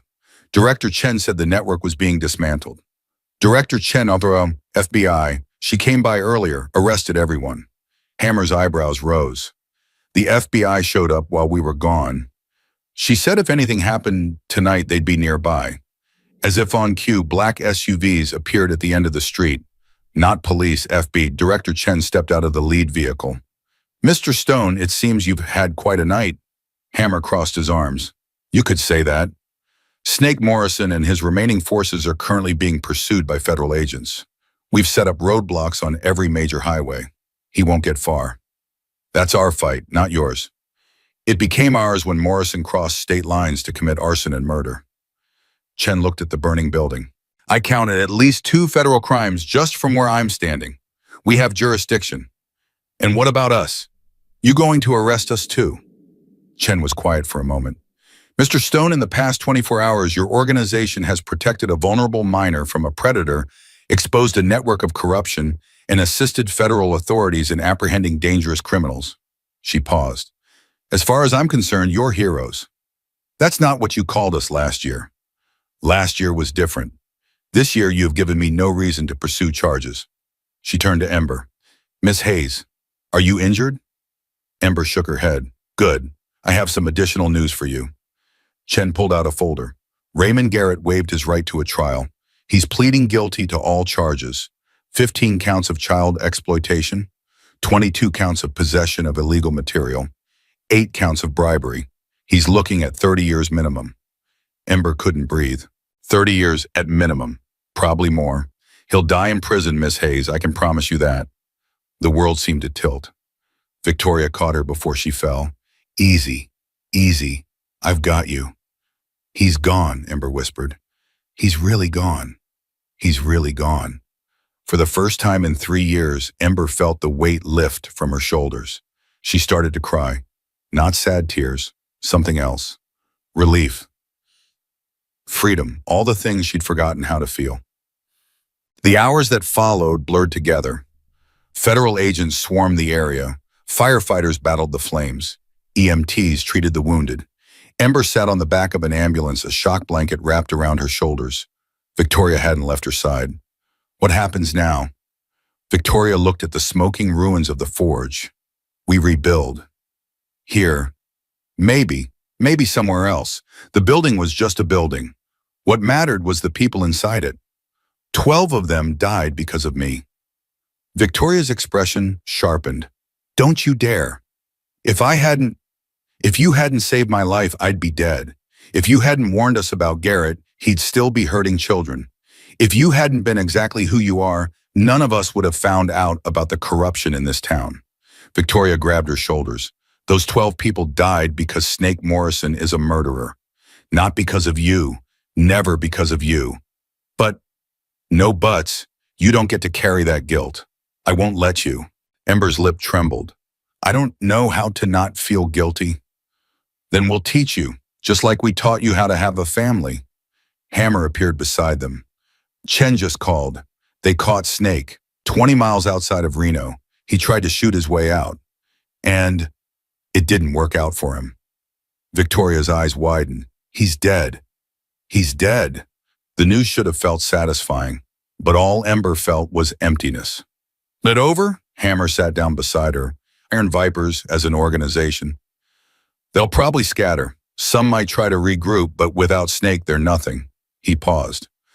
So yeah, I think it's over. What happens to me now? That depends on you. What do you mean? Hammer exchanged a look with Victoria. Cross our lawyer, he's been working on something. A way to get you out of the foster system permanently. Emancipation. Better. Victoria took her hand. Adoption. Ember's heart stopped. What? Marcus and I talked about it. After Lily died, we always wanted another chance. Another child to love. Victoria's eyes glistened. And then you showed up. You ran toward a gun to save my life. You stood with us when everyone else would have run. You became family in every way that matters. You want to adopt me? If you'll have us. Ember looked at Hammer. His face was unreadable. Is this, is this real?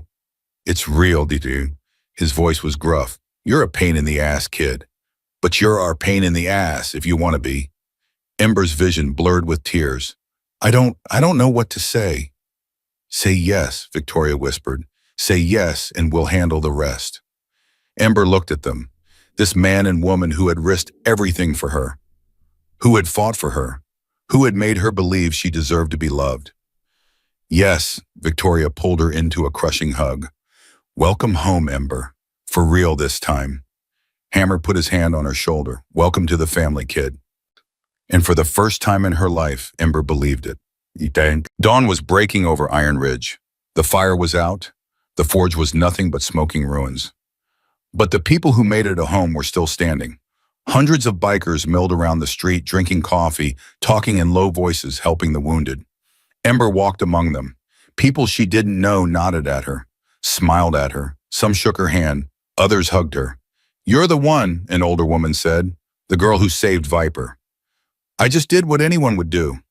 No, honey, you did what nobody does. That's why we're all here. Bruno found her near the edge of the crowd. How are you holding up? I don't know yet. Fair enough. He handed her a cup of coffee. Hell of a night. Hell of a night. They stood in silence for a moment watching the sunrise. Hey, Bruno. Yeah. Thank you for staying behind, for protecting me. That's what family does, kid. I know, but thank you anyway. He smiled. It was the first real smile she'd seen from him. You're welcome. Hammer's voice cut through the crowd. Everyone listen up. The bikers gathered around. Ember found herself pushed to the front. Tonight we lost something precious. Our home, our brothers and sisters, our sense of safety. Murmurs of grief rolled through the crowd, but we gained something too. We proved that when you mess with one of us, you mess with all of us. We proved that no enemy, no matter how many, can break what we've built. Cheers. And we gained something else. Someone else. He looked at Ember. This girl showed up at our door 24 hours ago with nothing. No family, no home, no future. And in that time, she's done more for us than most people do in a lifetime. He held out his hand. Ember walked to him. Brothers and sisters, I want you to meet Ember Hayes. As of this morning, she's my daughter. The crowd erupted. Cheers, shouts, engines revving. Ember stood there overwhelmed as 1,000 voices called her name. Ember, Ember, Ember. Victoria appeared beside her. How does it feel to have a family? Ember looked at the crowd, at the faces of people who would fight for her, die for her, love her. It feels like coming home. Victoria kissed her forehead. That's because you are home, baby. You finally are. The sun rose higher. The crowd began to disperse, but Ember stayed, watching, breathing, believing. She touched Tyler's dog tag. I did it, Ty. I found them. I found my family. I think you'd like them. I think you'd be proud. A hand on her shoulder. Hammer. You ready to go? Go where? Anywhere. Everywhere. We've got a lot of chapters offering us shelter. Thought we'd take a road trip. Show you what it means to be part of this family. A road trip on motorcycles. Unless you'd prefer a minivan. Ember laughed. Actually laughed. Motorcycles sound good. Then let's ride. He walked toward his bike. Victoria was already on hers waiting. Bruno, Razor, the others. All of them lined up, engines rumbling. Ember looked at the smoking ruins of the forge one last time, then she turned away and walked toward her future. The motorcycle roared beneath Ember as they pulled out of Iron Ridge. She had never ridden before. Victoria had given her a quick lesson: hold on tight, lean, with the turns, trust the machine. But nothing could have prepared her for this. The wind in her face, the road stretching out before her, the rumble of 1,000 engines surrounding her like a heartbeat. She was riding on the back of Victoria's bike, her arms wrapped around the woman who would soon be her mother. Her mother. The words still felt strange in her mind, foreign, like a language she'd forgotten how to speak. You okay back there? Victoria shouted over the engine. Yeah. Scared? A little, Victoria laughed. Good. That means you're paying attention. They rode for hours, through desert highways and mountain passes, through small towns where people stopped to stare at the parade of leather and chrome. Ember watched it all pass by like a dream she was afraid to wake from. At some point, they stopped at a roadside diner, the parking lot filled with motorcycles. The staff looked terrified at first, then confused, then almost amused as the bikers filed in, politely ordered food, and left generous tips. Ember sat in a booth with Victoria and Hammer. "Where are we going exactly, Reno first?" Hammer said. "The chapter there has offered us space while we figure out our next move. And after Reno, depends. We could rebuild the forge, could find somewhere new, could keep moving for a while." He looked at her. "What do you want?" "Me, your family now. Your opinion matters." Ember had never been asked what she wanted before, not by adults, not by anyone who actually intended to listen. "I don't know. I've never had a choice before." Victoria reached across the table and took her hand. "Then that's the first thing we're going to teach you. How to want things, how to ask for them, how to believe you deserve them." "That sounds hard." "It is, but you're not doing it alone anymore." The food arrived. Burgers, fries, milkshakes. Ember ate like she hadn't eaten in years. Maybe she hadn't. Not really. 3 days later, they arrived in Reno. The chapter there had a compound on the outskirts of the city, not as big as the forge, but solid, safe, welcoming. The president was a woman named Rose, 60 years old, gray hair cropped short, eyes that had seen everything and judged nothing. "So, you're the famous Ember Hayes." Ember shifted uncomfortably. "I'm not famous." "You saved the wife of a chapter president. You exposed a network of corruption. You stood with your family when enemies came for them." Rose smiled. "Sounds pretty famous to me." "I just did what I had to do. That's what all the famous ones say." Rose gave them a tour of the compound, showed them where they'd be staying, introduced them to the other members. Ember tried to remember all the names, failed miserably. "Don't worry," Victoria whispered. "It took me 2 years to learn everyone. You'll get there." That night there was a gathering, a celebration, a welcome for the Iron Ridge chapter, and a tribute to the fallen. 12 names were read aloud. 12 candles were lit.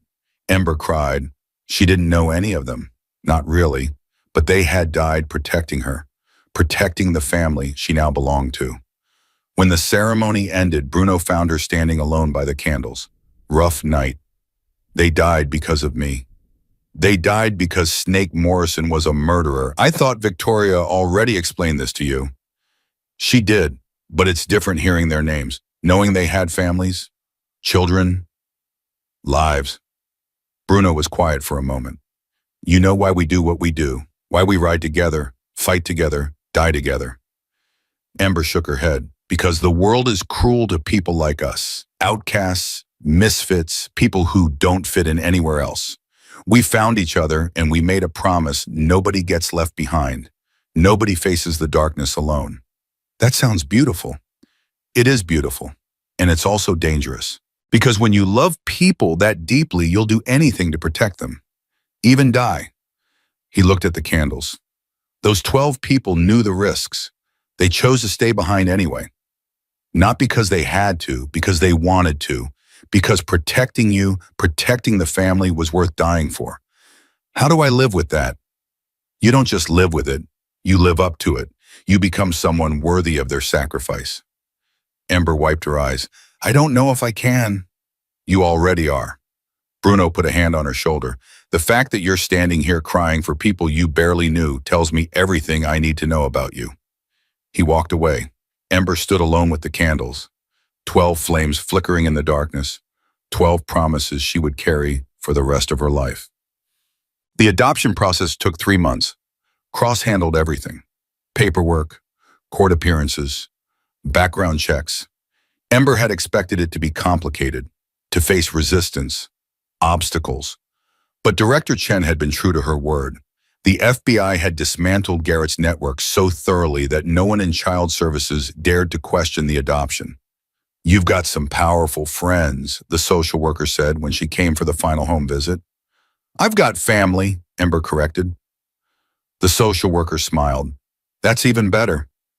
The adoption was finalized on a Tuesday afternoon in a small courthouse in Reno. Ember stood before a judge, Victoria on one side, Hammer on the other. Do you, Marcus Stone and Victoria Stone, agree to take Ember Rose Hayes as your legal daughter, to love her, protect her, and provide for her until she reaches the age of majority? We do, they said together. And do you, Ember Rose Hayes, agree to accept Marcus and Victoria Stone as your legal parents? Ember's voice caught in her throat. She thought about her mother, the woman who had loved her once before the pills took over, before the needles, before the end. She thought about Tyler, the brother who had taught her everything she knew about courage, about honor, about never giving up. She thought about all the foster homes, all the empty promises, all the people who had claimed to care and then turned away. And she thought about this moment, these people, this second chance she never thought she'd get. I do, the judge smiled. Then by the power vested in me by the state of Nevada, I hereby declare that Ember Rose Hayes is now legally Ember Rose Stone. The courtroom erupted. Bikers in the gallery cheered. Someone started an engine outside. Victoria pulled Ember into a hug that felt like it would never end. You're mine now, she whispered. Forever. Forever, Ember repeated. Hammer's hand found her shoulder. Welcome to the family, kid, for real this time. And for the first time in her life, Ember knew exactly where she belonged. 6 months passed, the Iron Ridge chapter rebuilt. Not the forge that land was sold, the money distributed to the families of the fallen, but a new compound bigger and stronger on the other side of town. They called it the Phoenix because from the ashes they had risen again. Ember had her own room, her own bed, her own closet full of clothes that actually fit. She was enrolled in school, a real school with teachers who knew her name and classmates who didn't look at her like she was invisible. At first it was hard. She didn't know how to be normal, didn't know how to make friends or join clubs or care about homework. But slowly she learned. Victoria helped with the academic stuff. Hammer taught her practical skills, how to change a tire, how to throw a punch, how to spot trouble before it found you. Bruno became like an uncle to her, Razor like a goofy older cousin. Rose visited every few weeks, always bringing presents and stories and wisdom that only 60 years of living could provide.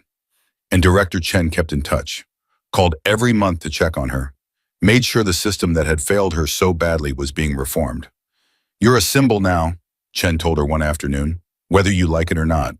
Your story has inspired changes at every level. New oversight, new protections, new accountability. I didn't ask for that. The best symbols never do. Ember hung up the phone and stared out the window of her new room. A symbol. She didn't feel like a symbol. She felt like a girl who had gotten lucky, who had stumbled into a family that actually cared, who had somehow survived when everything was against her. But maybe that's what symbols were. Not perfect people, just people who kept going when giving up would have been easier. A year after the night that changed everything, Ember stood in front of a crowd. Not bikers this time, students, teachers, parents. She was giving a speech at her new high school, a mandatory assembly about foster care awareness. The principal had asked her personally, said her story could help other kids, kids who were going through what she had gone through. Ember had said no at first. I'm not a public speaker. You don't have to be perfect, the principal replied. You just have to be honest. So here she was, hands shaking, voice trembling, 1,000 faces staring up at her. My name is Ember Stone. A year ago, my name was Ember Hayes. I was a foster kid, a runaway, a nobody. Silence. I spent 3 years in the system. 5 foster homes. Some were okay, some were not. She paused. The last one was the worst. I won't go into details, but I'll say this, the system that was supposed to protect me failed. The adults who were supposed to care didn't. And when I tried to speak up, nobody believed me. Murmurs in the crowd. I ran away, lived on the streets, thought I'd die alone in some gutter somewhere, and nobody would even notice. She looked out at the faces, some sympathetic, some uncomfortable, some bored. But then something happened. I was in the right place at the right time. I saw someone in danger, and instead of running away like I'd always done, I ran toward it. She touched the guardian spirit patch on her jacket. That decision changed my life. Not because I became a hero. I'm not a hero. but because that one choice, that one moment of courage led me to people who actually cared, people who fought for me, died for me, loved me. Her voice steadied. I'm not telling you this for sympathy. I'm telling you this because there are kids in this room right now who are going through what I went through. Kids who feel invisible. Kids who feel worthless. Kids who think nobody will ever love them. She found the faces she was looking for. The quiet ones in the back. The ones who never met anyone's eyes. The ones who flinched when teachers got too close. I see you, and I want you to know it gets better. Maybe not today, maybe not tomorrow, but someday you'll find your family, your people, the ones who will stand with you no matter what. She stepped back from the microphone. Until then, keep going, keep fighting, keep believing that you're worth saving, because you are. Silence, then applause. It started small, one person, then two. Then the whole auditorium was on its feet. Ember didn't know what to do. She just stood there, tears streaming down her face, as 1,000 people told her she mattered. After the speech, a girl approached her, 14 years old, thin, faded clothes, eyes that had seen too much. That was really brave. Ember recognized those eyes. She'd seen them in the mirror for years. Thank you. I'm in foster care too. My caseworker made me come today. I didn't want to. I wouldn't have wanted to either. The girl hesitated. Is it true what you said that it gets better? Ember crouched down so they were at eye level. What's your name? Maya. Maya, I'm going to tell you something that someone told me once when I was at my lowest. You ready? Maya nodded. The world is full of people who look away. Don't be one of them. And more importantly, don't let the people who looked away from you define who you become. Maya's eyes filled with tears. I don't know how to keep going. You don't have to know. You just have to take one step, then another, and eventually you'll look back and realize you've come further than you ever thought possible. Ember pulled out a card from her pocket. It had her phone number on it. If you ever need someone to talk to someone who gets it, call me, day or night. I mean it. Maya took the card like it was made of gold. Why are you being so nice to me? You don't even know me. Because someone was nice to me once, and it saved my life. Ember smiled. Now it's my turn to pass it on. Maya hugged her. Ember hugged back. And in that moment, she understood something she'd never understood before. The point wasn't just to survive. The point was to help others survive too. 2 years later, Ember graduated high school. She walked across the stage in a cap and gown, her guardian spirit patch sewn onto the inside of her graduation robe. The audience was packed. Victoria and Hammer sat in the front row. Bruno, Razor, Rose, members of chapters from 3 different states. Director Chen was there, even crossed the lawyer who had made her adoption possible. And in the back, barely visible Maya, now 16, living with a family that actually cared about her, still carrying the card Ember had given her 2 years ago. Ember Stone, the principal called. She walked to the podium to receive her diploma. The audience rose, 1,000 people standing for her, not because she was a hero, because she had survived, because she had found her family, because she had proven that broken things could be made whole again. She looked out at the faces. Victoria was crying. Hammer was trying not to. Bruno was whistling through his fingers like he was at a rock concert. Ember laughed. This was her life now. This was her family, and she wouldn't trade it for anything in the world. After the ceremony, there was a party at the Phoenix. Hundreds of people, music, food, laughter. Ember moved through the crowd, accepting congratulations, hugging people she'd come to love, feeling completely and utterly at home. At some point, she found herself alone and alone on the roof. She didn't know how she got there. Didn't really care. The stars were out. The city glittered below. The sound of the party drifted up like a distant heartbeat. Footsteps behind her. Victoria. Thought I'd find you up here. Just needed a minute. Victoria sat down beside her. Big day. The biggest. They were quiet for a moment. I got into Berkeley, Ember said. Victoria's head snapped toward her. What? The letter came last week. I was going to tell you, but then graduation prep happened, and Berkeley, as in UC Berkeley, as in one of the best schools in the country, that's the one. Victoria grabbed her and hugged her so hard Ember couldn't breathe. I am so proud of you. So proud. I couldn't have done it without you. Without all of you. Yes, you could have. Victoria pulled back to look at her. You've always had it in you, Ember. We just helped you see it. Hammer appeared on the roof. What's all the screaming about? I thought someone was dying. She got into Berkeley. Hammer's eyebrows shot up. No kidding. No kidding. He walked over and pulled Ember into a rare hug. Damn, kid. You're really going places, aren't you? I'm trying. Don't try. Do. He stepped back. That's something my old man used to say. Thought it was stupid back then. Makes more sense now. The three of them stood on the roof looking out at the stars. What are you going to study? Victoria asked. Social work. Silence. You want to help kids, Hammer said. It wasn't a question. I want to make sure what happened to me doesn't happen to anyone else. Or at least if it does, they have someone in their corner. Victoria's eyes filled with tears again. Tyler would be so proud of you. Ember touched the dog tag round her neck. She still wore it. Every day. Would probably wear it forever. I hope so. I know so. Sure. The summer before college, Ember took a road trip, not with the club this time. Just her and a motorcycle Victoria had given her as a graduation present.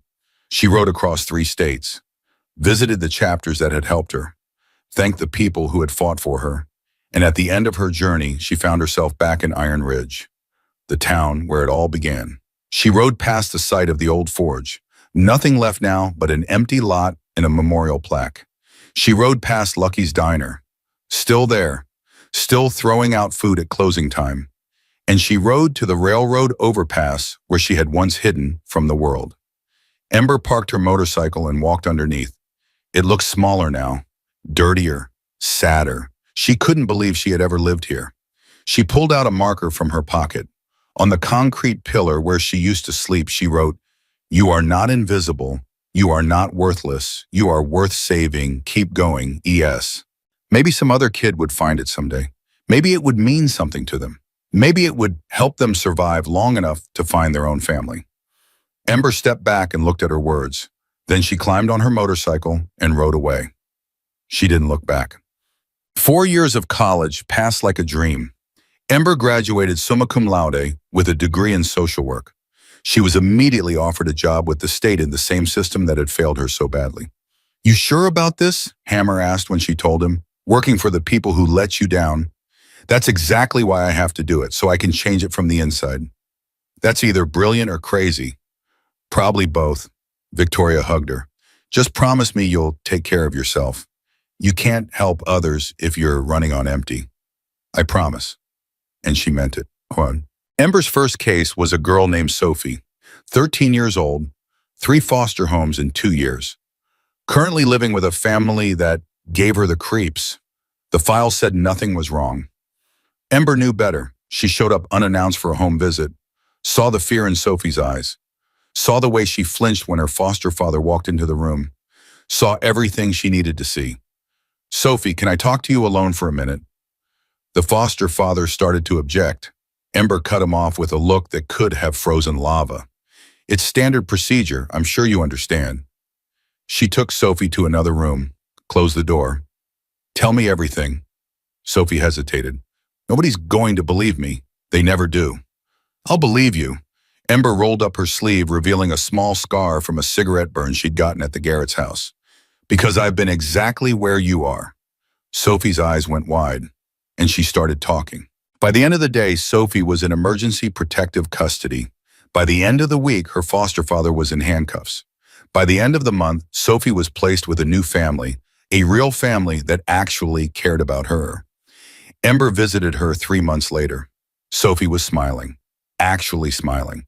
You saved my life, she said. No, you saved your own life by being brave enough to speak up. I just listened.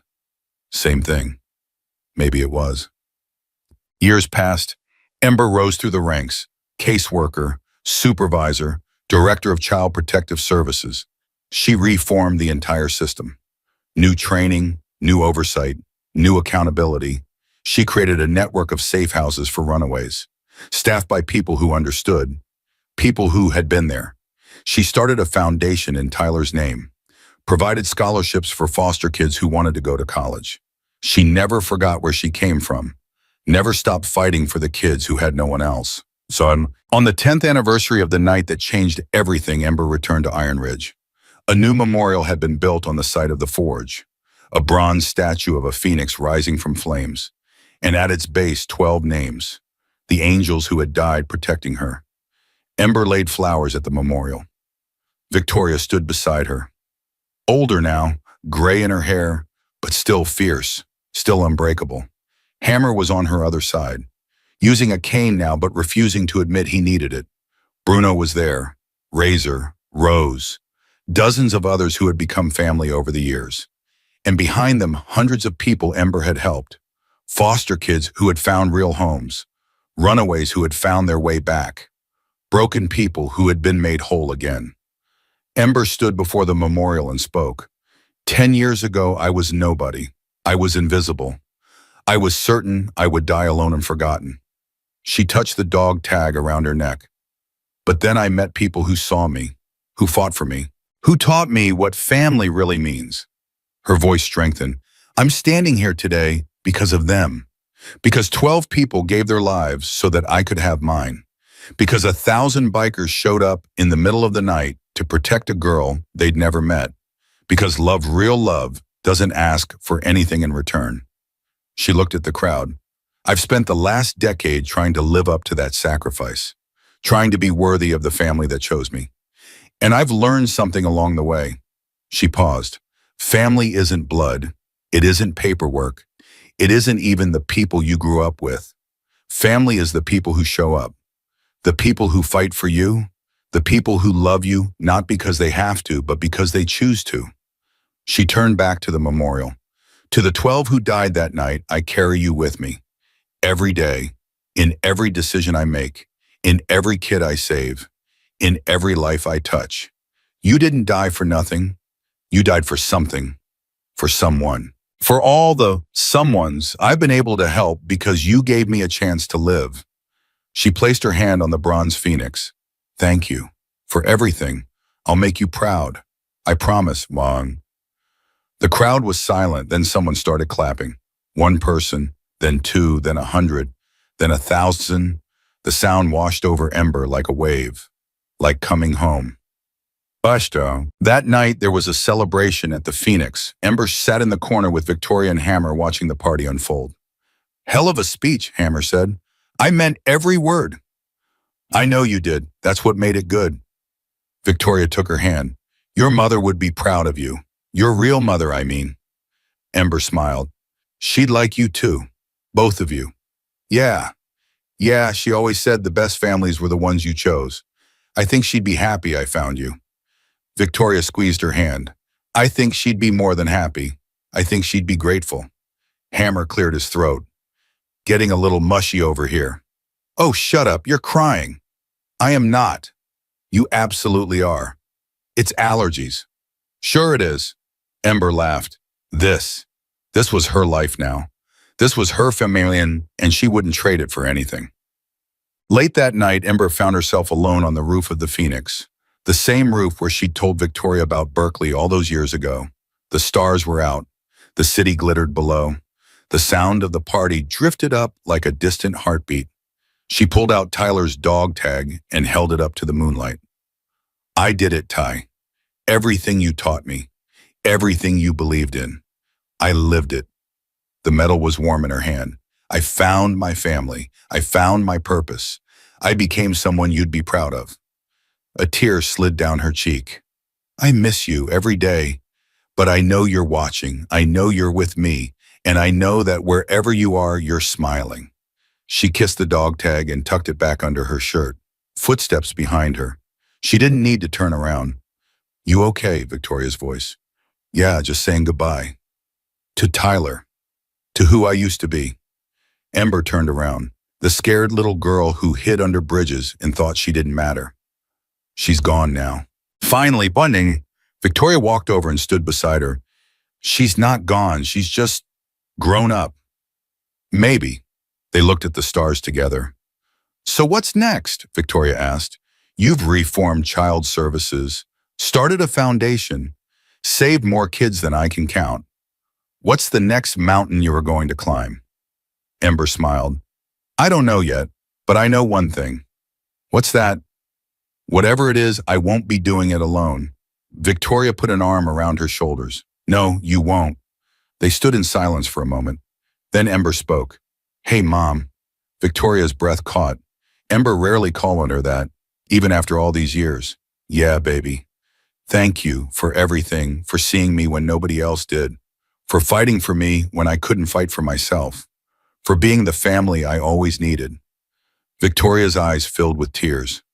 Thank you for letting us love you, for trusting us, for becoming the most incredible person I've ever known. She pulled Ember into a hug. I love you, Ember Stone, more than words can say. I love you too, Mom, more than you'll ever know. They held each other under the stars. And in that moment, everything was perfect. Everything was complete. Everything was exactly as it should be. The sun rose over Iron Ridge. A new day, a new chapter, a new beginning. Ember Stone stood at the edge of the Phoenix's roof, watching the light spread across the city.